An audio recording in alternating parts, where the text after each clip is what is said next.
Oi, oi, pessoal da Contigo, aqui é a Ana Laura Lopes e tô convidando vocês para assistir a minha entrevista, respondendo algumas perguntinhas incríveis sobre a minha carreira e o meu disco. Então, você começou sua carreira no meio digital e depois migrou para música. Como que surgiu essa ideia? Se era um sonho antigo ou veio aos poucos? Então, a música ela sempre foi um sonho para mim, desde sempre. Eu não me lembro de existir sem ter essa veia artística, esse incentivo em relação à arte. Principalmente porque veio dos meus pais. O meu pai é músico, a minha mãe é atriz. Então, eles sempre me incentivaram muito em relação a isso. Eu sempre fui muito comunicativa também. Então, conversar pra mim era muito natural. Falar com a câmera também era super natural. E foi assim que eu abri meu canal no YouTube, né? Foi lá onde eu comecei com os vlogs. Mas a música sempre esteve presente. Então, eu sempre compus, sempre cantei com meu pai. E aos pouquinhos eu fui adicionando isso ali no meu canal e transformando um canal que era hobby em um conteúdo musical. Aí postei as minhas músicas autorais e aí o sonho foi crescendo cada vez mais. Mas a música sempre foi, assim, o número 1 na minha vida, desde sempre, nunca deixou de ser. E com só 23 anos, você já tem grandes feitos aí no seu currículo, entrou pro top 50, ficou por 60 dias. Você lida com algum tipo de pressão nesse sentido? Eu acredito que existe uma pressão, principalmente de mim mesma, sabe? Eu cheguei num lugar que eu acho que nem eu mesma achava que eu ia chegar tão rápido em relação aos números e a visibilidade, né? Então, eu mesma me coloco essa pressão em relação aos meus próximos passos. Eu quero muito que tudo dê certo, que a minha carreira se consolide cada vez mais. E isso é tranquilo de lidar pra mim. Eu sempre fui uma pessoa que trabalha muito bem sob pressão.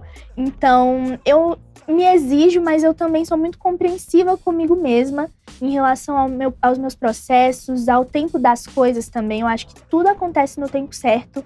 Até porque outras vezes eu já tive vários quase, sabe? Várias vezes eu quase cheguei lá, quase conquistei. E lidei super bem com o fato de não ter acontecido naquele momento, porque eu tinha certeza que alguma hora ia dar certo. E foi o que aconteceu. Não no momento que eu achava que seria, mas da forma que deveria acontecer. Falando em visibilidade, o TikTok se tornou uma grande plataforma, né, para artistas tornarem as suas músicas virais.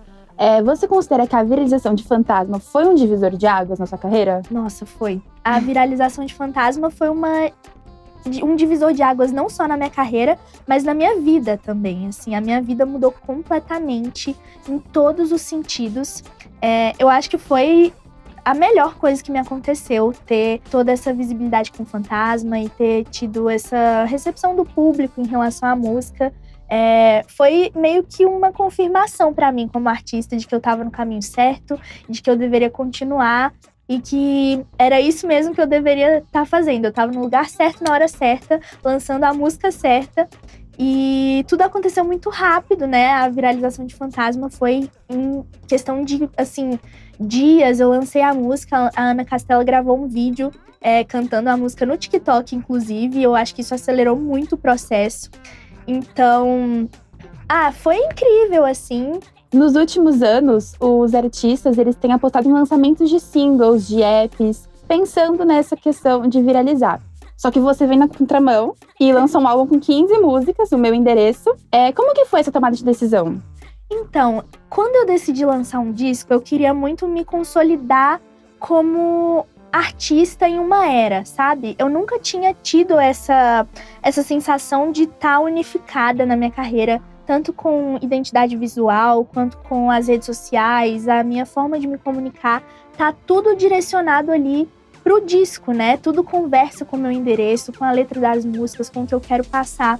Antes era tudo meio solto, eu soltava um single, outro single, lancei um EP e eles tinham histórias diferentes, falavam sobre assuntos diferentes. Então eu queria muito viver essa experiência como artista mesmo, de ter uma era fixa, sabe? De falar, por um tempo eu vou falar sobre esse assunto e tudo que eu fizer vai ser direcionado para isso. Foi principalmente por isso e pensando também a longo prazo. Eu acho que ter um disco consolidado assim com 15 músicas é muito importante para manter a minha carreira a longo prazo sólida.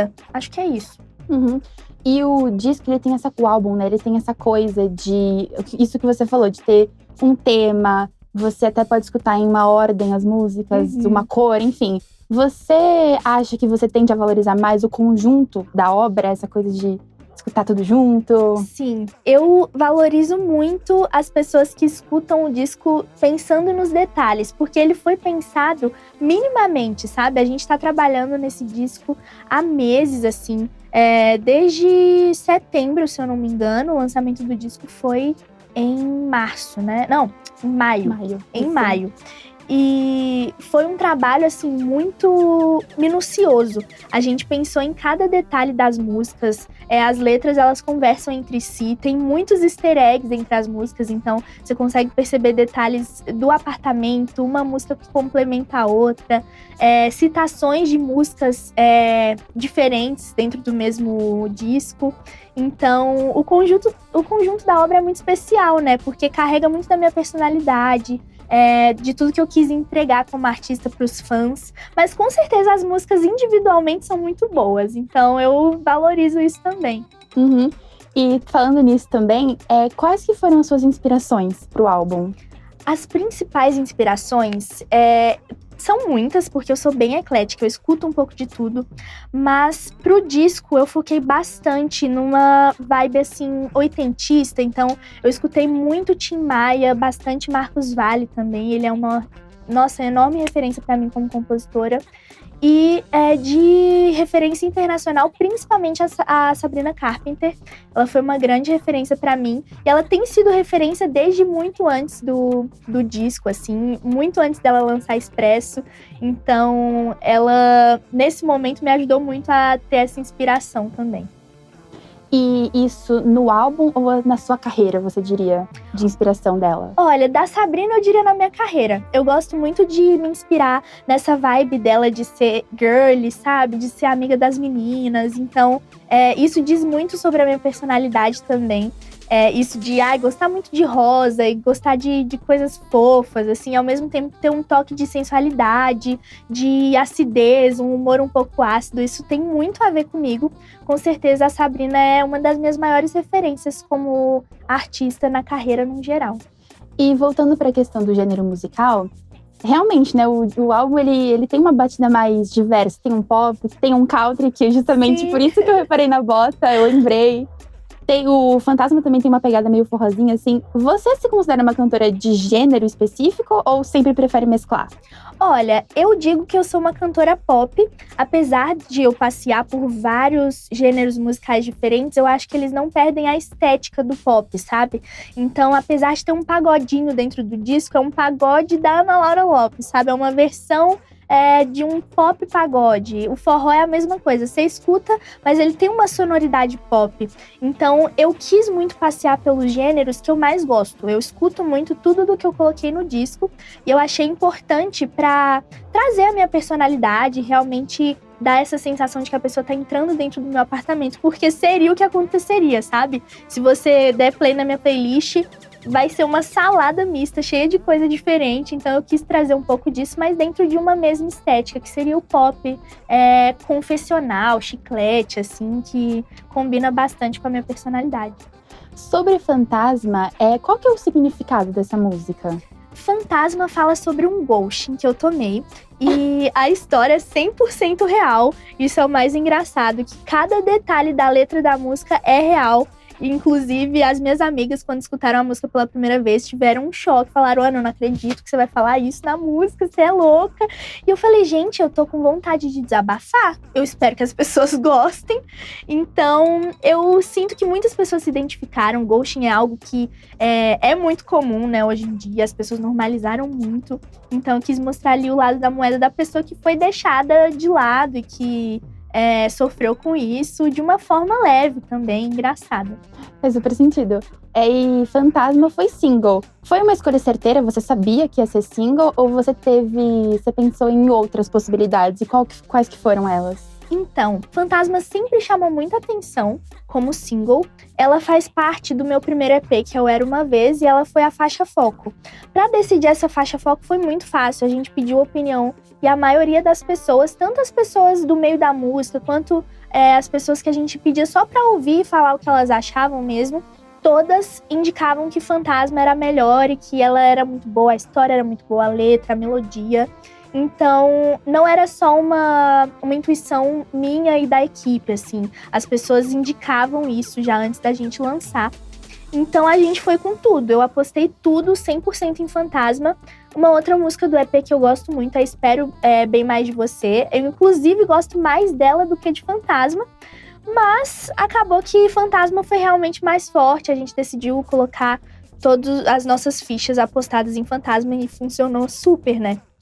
Espero Bem Mais de Você. O título parece uma coisa também de relacionamento, né? Tem isso? Qual que foi a inspiração dela? Sim, Espero Bem Mais de Você. Inclusive, quando eu falo o título da música, as pessoas tendem a achar que é uma música sobre alguém que não entregou o que prometeu.